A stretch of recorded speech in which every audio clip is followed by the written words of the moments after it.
Hey everyone, thanks so much for joining us today. Really glad you're here. Today's session is called Faster Decisions Start with Better Data, Uncovering Friction in Small Business Funding. This is a topic we hear about constantly when we talk to funders and operators across the industry. On paper, small business funding should move fast, but in reality, deals often get slowed down or stuck because of things like messy intake, inconsistent documents, or cash flow data that just isn't quite clear enough to underwrite with confidence.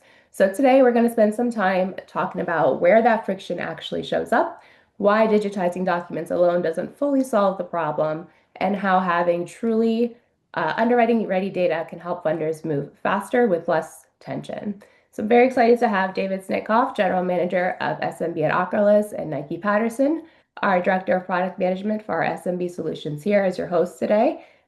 This will be a relaxed fireside style conversation. So with that, I'll step aside and let David and Nike introduce themselves and guide the discussion. We will have time at the end for Q&A, so as they come up in your heads, just please drop them into the Q&A box and we'll be able to address as many of those as we can. David and Nike, go ahead. All right. Thank you, Rana, and thanks to everyone for joining today. It's always a great time to discuss small business and small business lending and how to overcome friction in the space. I'm David Snitkof. I'm General Manager of Small Business at Ocrolus, have worked in fintech and analytics and data and risk and entrepreneurship for quite some time. Spent a lot of that time in helping consumers and businesses, mostly businesses, get access to better credit through the application of data and technology. Have been at Ocrolus for the past 5 years and very excited to talk with Nike about this exciting topic today. Yes. Hi, everyone. I'm Anneika Patterson. Many of you know me as Nike. I lead SMB product at Ocrolus. It started on the same day as David, nearly 6 years ago, actually. And I also have a background in financial services and fintech, and was an investor and happy now be an operator at Ocrolus. All right, so we're going to do a little poll here, which I believe you can do in your interface when that pops up. Rana can probably do that, and you can check which one of these things you are. See, what if we're a tech partner, but we're also here for the vibes? You could, right? I assume everybody's here for the vibes. Okay, a lot of vibes. So many people here for the vibe. A lot of funders, no brokers, or at least no self-styled brokers. So I was going to say there could be plenty of funders who also do some brokering. That's right. Good number of tech partners, and of course, who wouldn't be here for the vibes? Okay, we're very curious because it's January. We've got the rest of the year on our minds, and from our own just macro curiosity, we want to know, are folks focused on growth mode going into 2026, or are you in risk mitigation mode? What do you see for the year ahead?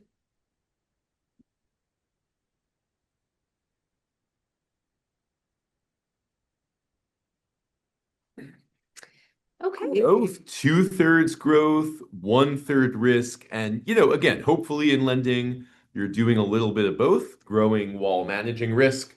But it's interesting to see that people's primary orientation is towards growth. I think that matches what we've been seeing as we've been talking to our customers and other participants in the industry. Of course, any good lender is cautiously optimistic, but people are generally optimistic about the strength and resilience of small businesses. We see this in a lot of the cash flow data. We see this in application velocity. We see this in just the volume of deals that are getting done. There is a lot of optimism going into 2026. And as we've also seen with this audience and our customer base, there's a lot of agility. So if we're having a different conversation in 3 months, folks might be flipped into risk mitigation mode, but they're able to move pretty quickly.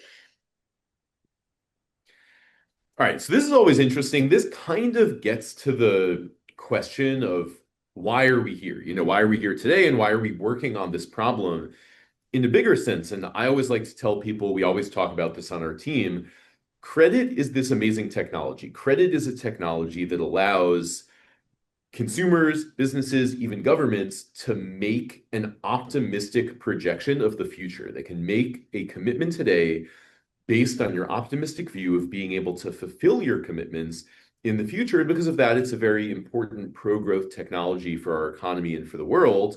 So how good we are at helping small business owners get access to capital on the right terms at the right time with the right structure directly correlates to economic growth and opportunity. But we look at the survey. So this is some data from a survey that we do every quarter with our friends at On Deck Capital, who are great partners.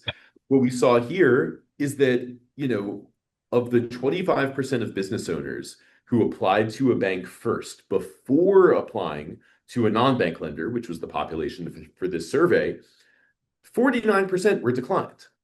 And that's part of why people are going to non-bank lenders.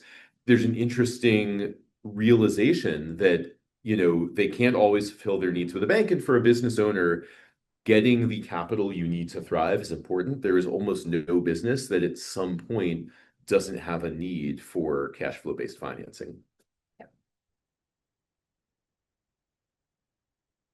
Oh gosh, but then the challenges don't just stop at where to find funding, right? So what we want to talk about today is where does friction show up in the small business funding and lending process. So we've already talked about it's still too hard in 2025 for 2026 rather for small businesses to access capital and working capital, and they're turning to small business lenders to accelerate the ability to access capital swiftly in their time of need. But there's still challenges even with the existing process. We see it still takes too long, for example, for brokers and funders to communicate with each other using the same language when talking about a merchant and their cash flow profile and their health. That slows down the process of the funder getting back to the broker quickly to say yes or no, I want to move forward with this merchant, or the broker getting back to the merchant and saying, yes, we want to place you here and let's move forward. So I think that in itself is one critical hurdle. Yeah, absolutely. And I think data consistency is another one. And that flows from the fact that small businesses are fundamentally complex. Each individual business is complex, but think about any small business that you interact with in your daily lives. A dry cleaner operates really differently from a dentist office or a lawyer or a supermarket or a home builder or something like that. They all have very different operating rhythms, very different financial needs, very different needs in terms of the timing and structure of capital that they require. So if you're looking at the cash flows of these businesses, if you're looking at the risk and repayment behavior of these businesses, there's really no one size fits all solution. On the one hand, that creates opportunity. On the other hand, if we don't build the right systems around it, it can create a lot of friction for the lender and for the borrower. Yeah, and I think that you're touching on something critical that most folks in this audience are probably familiar with, but there is no one size credit score for small businesses that fits everybody. That is actually why it behooves us to utilize the tool of cash flow based underwriting, because there is no great business credit score that will equalize a pizzeria versus a hardware store versus a consulting firm. They're all very fundamentally different, and they have different cash flow profiles, and that it necessitates cash flow based underwriting. Yeah, another interesting source of friction is just even providing that data. So take, for contrast or a straw man, just a consumer credit card underwriting use case. 90% plus of consumer credit card loan applications, they get approved or declined instantly with no human involvement. It's very, very easy because there's this great data source out there, the Consumer Credit Bureau. Does it have holes? Yes, if you're new to credit, if you're an immigrant, you may not have perfect representation on there, but for a lot of the population, the credit bureau data is very, very good. A credit card lender can very easily hit the bureau without you having to upload or connect anything yourself, and they can score you quickly and make a decision. Contrast that to business lending, where the business itself is more complex, more data is required, there's no centralized source for the data, and then also the analytical methods for looking at all this messy data is very different. So that introduces a lot of friction, both for the business owner as well as for the prospective lender. And maybe we could talk about some of the technologies that we and our customers use to streamline I that. was just going to say, David, so maybe I think what could be helpful is we've identified a slew of challenges for small business funding, but we don't want to leave people thinking that it's an impossible journey. There are a lot of best in class practices that we're seeing our funders implement, right, to get around the hurdles of heterogeneity just Yep. among these businesses, even identifying the industry, standardizing the data across businesses. What do you see as a best practice? So there's so much in there. I mean, one thing is meeting the customer where they are. And so when you're getting data to process a loan application, you always have this balance on data completeness versus friction. So if you could get, let's say, 100 years of history, maybe not 100, 20 years of history, right? Everyone, hopefully people live very long. But if you can get a very long period of history for everyone, you get every bill they've ever paid, every account they've ever paid, you would probably get that. Maybe you could use that data, but any reasonably good borrower to whom you ask that question would say, no, I don't want to upload 100 different things. Let me go somewhere else who has less friction. So there's always a balance. What we found work very well with a lot of the most sophisticated business lenders in the market who are our clients is to give the business borrower the option of either connecting via digital aggregators like Plaid or Finicity or others, or uploading bank statements. And when you give borrowers that choice and you put both data formats really at the same level and say, whatever's easiest for you. And then Ocrolus will take both data streams, will standardize and normalize the data, run the same cash flow analytics over it. So for the lender, you're getting high quality, accurate, and precise data, regardless of how the borrower supplied it to you. Yeah, and actually, just to kind of double click on that point, folks ask us all the time, what's better, digital doc data? And we say, first of all, we're agnostic to the data source in terms of us providing Ocrolus cash flow analytics. We don't care if it's documents or digital data. However, you might choose a different data source depending on the channel that you're pursuing. So if you have a really robust brand in the market, you have a direct to merchant brand, if you're able to establish trust up front, that might be a great opportunity to collect digital data as soon as you can. And that is the immutable source of truth. So we say go for it, do that if you can. If you're going through an ISO or broker channel, it's harder. There's another party in the process. It's harder to get digital data. And so we say that's fine. Collect bank statements. At some point, you may want to verify actually that the source of truth using a digital data check. Later in the process, once you've established a relationship with the merchant, you might want to check their bank data based on their credentials right before funding, for example. That's a great time to do it. But get the data however you can, meet the borrower where they are. Yeah, and that ability to transition from documents to digital right before funding is very interesting because, again, to minimize friction, broker sends you documents, great, underwrite based on cash flow data that we process off the documents. Before you fund, you might want to make sure that, whatever money they had in their account is still there. You get month to date information that was after the last statement's cutoff date, all that kind of stuff. If you can connect the digital data, we now actually support this in the Ocrolus dashboard. If you haven't seen it, we'll show you a demo next time you talk to someone from Ocrolus, but you can actually line up the document derived data and the digital data side by side, and we will scan them for discrepancies and alert your underwriters to that, so you don't have to spend a half hour, an hour poring over every account before you actually fund it. Yeah, I like to think of that as the belts and suspenders fraud check. So there's also obviously a number of things you might be doing to check whether the business is legitimate, whether the documents are legitimate throughout the underwriting process. But as a final check, belts and suspenders, make sure the digital data matches the document data. And again, we automate that process. So you're not spending 20, 30, 40 minutes trying to manually review transactions by hand. Yeah, and we alluded a couple times so far to industry diversity, and you mentioned this in terms of industry codes. You may want to talk about what are we doing there, and how are businesses using industry data to look at cash flow in unique ways? Yes, so it's a common challenge, and I wouldn't be surprised if many of you on the call would agree that it's really difficult to determine the industry of a business. If you're going direct to the business, you may get a more accurate sense of what industry they operate in. If you're going through a broker, you may or may not get that information, or you may or may not find it accurate for your risk models. we have partnered with Middesk, best-in-class partner, to derive 4-digit NAICS codes as well as 6-digit NAICS codes, MCC, SIC. So we're able to give information on the industry of the merchant. As soon as it comes into Ocrolus, we can tell you what industry the merchant operates in. And that lends a whole different level of nuance on the cash flow analytics we provide. And not just can you see, the revenue, the debt capacity, the expenses, et cetera, for a business given their industry, can now also see how that business stacks up against its peers in the same industry using Ocrolus benchmarking, which just came out yesterday. Yeah, and the peer comparison is fascinating because even, having worked in small business lending for a long time, I've had a lot of cases where someone says, okay, here's an ice cream shop. They make 40,000 in revenue a month.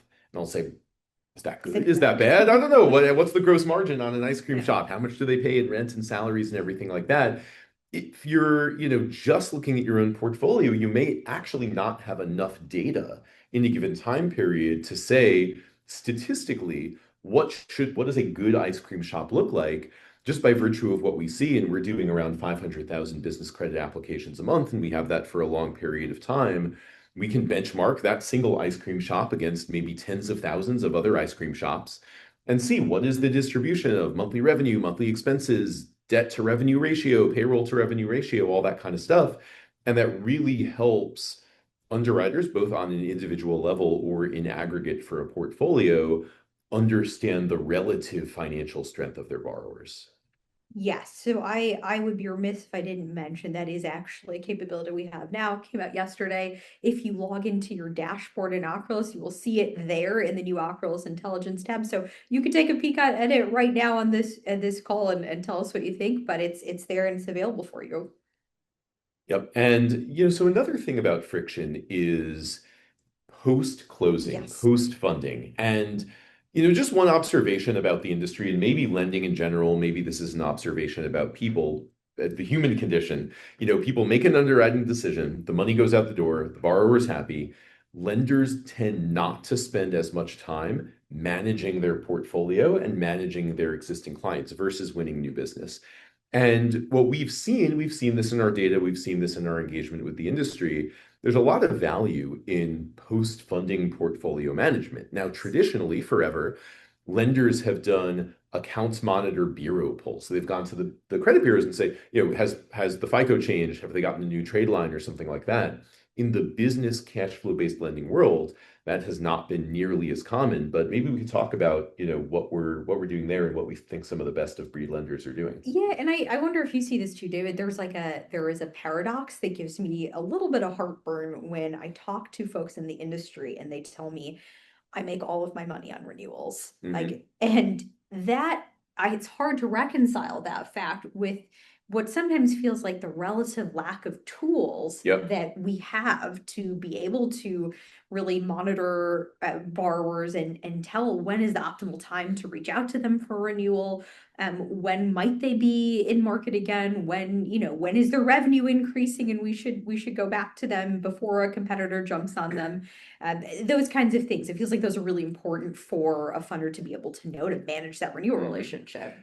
Yeah, it's actually great if a funder makes most of their money on renewals because that would say they're providing a strong incentive for people to get into business with them and that they want to create a long-term relationship with that customer. And that's probably good for the borrower as well as for the lender. The question, as you pointed out, is how are they knowing when to do a renewal, the terms on which to do a renewal, when that borrower is in the market for credit?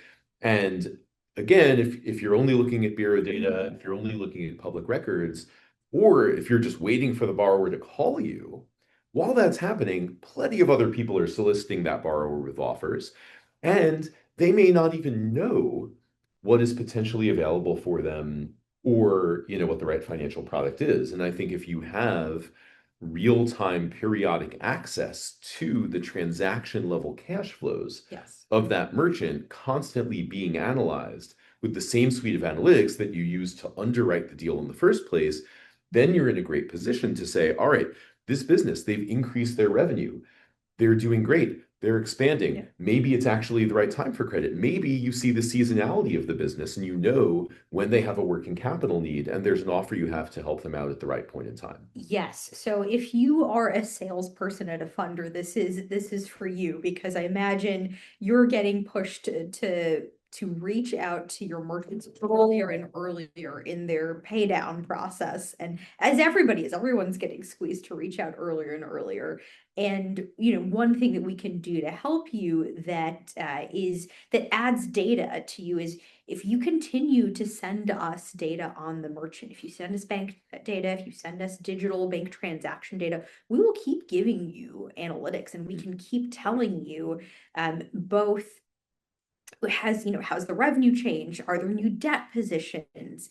Are there new inquiries for the borrower? So you want to give us as much data so that we can give you as much data to go back and make an informed renewals or collections or portfolio management decision. Let's talk about one more source of friction. So let's talk about the friction between brokers and lenders and actually sharing deals. Because we just see in a lot of our experience, we see duplicative work, we see long timelines, and we think we have a pretty good answer to it. Yes, and this is something that I thought was interesting when I first got started in the industry is I just assumed that brokers funders take their broker's word for truth, and if a broker says revenue on this merchant's a monthly revenue is 100K, then the funder goes, yep, okay, that's what it is, sounds good. But that doesn't happen, right? We are not all speaking the same language, and no matter how trusted of a relationship the funder and the broker has, the funder needs really detailed cash flow analytics to make an underwriting decision on the merchant. They can't just go by the broker's estimate, and the broker's just trying to get the deal placed fast. That's their job. So there's a fundamental misalignment in language and in incentive there. And so we actually created a suite of products to help solve that friction, which is our Encore product, which we released at the end of last year. It is a core sharing platform that enables an Ocrolus customer to share a decision-ready cash flow profile on a merchant instantly with another Ocrolus customer. So it allows everyone to speak the same language and use our core technology to quickly share information accurately. Yeah, this is really powerful because if a broker is using Ocrolus to process the bank data, understand their cash flow, and figure out which lenders they should route that deal to, then it doesn't make any sense that a borrower would have to wait for the offer from the lender. The cash flow profile is already processed. We already have it. We already have all the data. It will arrive at the lender in the exact format with the exact customization that lender has put in place to be suited to their own decisioning, and they can move to evaluation, to offer, to funding much faster than ever before. Yes. Yep, absolutely. I am going to jump in. David and Nike, we are running Okay. close I know on you're time. I know you're waiting with questions there. I do. I have two so far. Hopefully we can Great. get through these two at least. And if anything else, if anyone wants to drop any additional questions, then we can at least follow up via email. So first one to get through quickly, maybe from someone who answered the poll with growth mode. How does better or more data support expansion into new borrower segments or deal sizes? Yeah, that's an awesome question. So, very often, what lenders end up doing is they want to expand into different populations, again, whether that's larger deal sizes or new segments of borrowers. But if they use their existing portfolio and their existing performance data to get into those new segments, they may be what you would call modeling outside their data. So, they may be drawing conclusions from a population that don't apply to another population. If you are able to get very granular, detailed, and predictive cash flow data about everyone who's borrowing, everyone who's applying to borrow, you can have a much more nuanced set of, what analytics do I want to use to lend to this industry or that industry, or what's relevant for a 300K deal versus a 100K deal. I think the other piece of this is access to the capital markets. And, what we've seen with a lot of lenders is as they grow their portfolios, as they pursue new deal sizes, and even as they seek to do lending that wouldn't necessarily be covered under their existing sources of capital, their existing facilities, they want to go out to market. They want to be able to go to other capital providers. And having a clean and standardized set of cash flow data that they're using for underwriting, the cleaner your data, the easier it is to access capital on better terms. And we've seen that happen with, a massive number of lenders that we work with. Wonderful. Thanks, David. One more here related to post-closing. Have you seen cleaner files lead to better performance after funding? I would say it's more having more data is better. I think it's a question of not just more data, but more accurate analytics and consistent analytics. So when a funder submits a file for processing and analytics with us, they're typically submitting 3 to 4 months of bank statements, which is great, and we provide the cash flow analytics. But what really helps is having that ongoing data to monitor performance, to ensure timely renewals, to ensure timely collections processes, to help with portfolio management. And so what I would say is what equates to cleaner data and better analytics is providing an ongoing source of data, whether it's digital data such as Finicity or Plaid, or just continued bank statement uploads, just giving us the data so we can give you a continuous stream of analytics. And that does lead to greater awareness of what's happening in your portfolio and what's happening with your merchant. And that does lead to better performance. Yeah, and to the point about a clean file, clean can mean a lot of different things. I would take clean in this, or the parts of clean that would translate to better performance are number one, just accuracy of the data. So if you make a mistake in underwriting because of inaccurate data, of course, that could lead to worse performance because the business you thought you were underwriting was not exactly of the same operating dynamics that you analyzed. The other is in not just the accuracy of the data, but the accuracy of the analysis itself. So understanding for all these deposits that you see in the bank account, which ones are actually revenue, which ones are recurring versus episodic, what expenses are recurring versus episodic, what lines on a bank statement or plaid feed or something like that represent proceeds from a lender or payments to a lender, so you can accurately calculate the debt capacity of that lender. How much debt obligation do they have? How much capacity do they have to be able to take on and service new debt? If you do that inaccurately, you may be surprised post-closing. If you do that accurately, you have the greatest likelihood of your results being what you projected. And can you get that data consistently? Again, I know it can be tempting to just throw a bank statement into ChatGPT, but you may not always get the same analytics. You may not always get the same results for tagging a debt position. And so knowing that you're always going to get clean, standardized data that's predictable and deterministic from a trusted provider is really top of mind. Yeah, US bank data is pretty interesting. I mean, we see in any annual period, we see bank statements from around 8,000, 9,000 different institutions, just because the US banking system is so fragmented. And so different banks, different payment processors, the heterogeneity of transaction strings and everything like that is very high. So it is non-trivial to do the analysis the right way. All right, we have 1 minute left, but I'm going to selfishly ask a question just out of curiosity. You guys talk about cash flow analytics all the time. Just if you, in a lightning round, maybe your top 3 cash flow signals that lenders are relying on the most to make decisions. I'm going to go first and just say revenue. It's not the same thing as deposits, true revenue related deposits. Yep. I'm going to say debt capacity. Anytime you see transaction activity with a creditor, whether it's, a loan, an MCA, a mortgage, a lease, something like that, and understanding not just the presence of that position, but also the frequency, the periodicity, the size, the term, everything like that. And I guess one more would be really anything negative. So things like NSFs, negative days, things that indicate operating really, really close to zero, which is surprisingly common with small businesses. Small businesses tend to have very volatile cash flows, but the question for any business is, what is the likelihood that they will run into a cash flow problem either they did in the past or what's the likelihood that they'll do that in the future. And I'll add a really quick bonus. Fourth is missing bank accounts. Yes. If there are internal transfers, you should see both bank accounts submitted as part of the application. If one is missing, you have a missing bank account, and we can tell you that. Mm-hmm.